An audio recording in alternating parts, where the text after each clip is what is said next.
Here we go. So Africa wrote global games, talking about basically like production of games and how it's expanded globally over the last 10, 15 years. Really looking at kind of like cultural and economic exploitation, as well as kind of like globalization of games in general. Games of Empire, I forget the last names of the people. Whoops.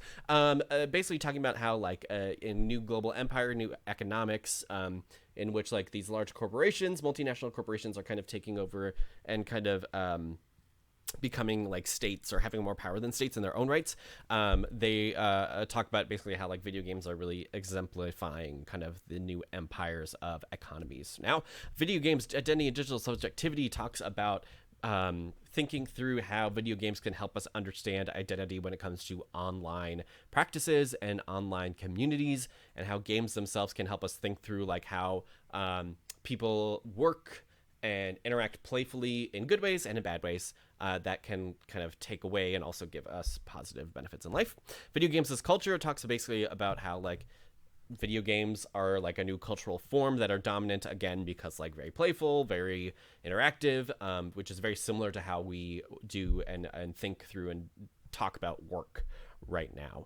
Play Matters by Miguel Sicart. He's like talking about how like video games are cool, video games are great, but we should focus a little more on kind of like why people play and why people want to be inventive and kind of creative within game spaces, and how like play itself is kind of functioning as both like a way of talking and everything else.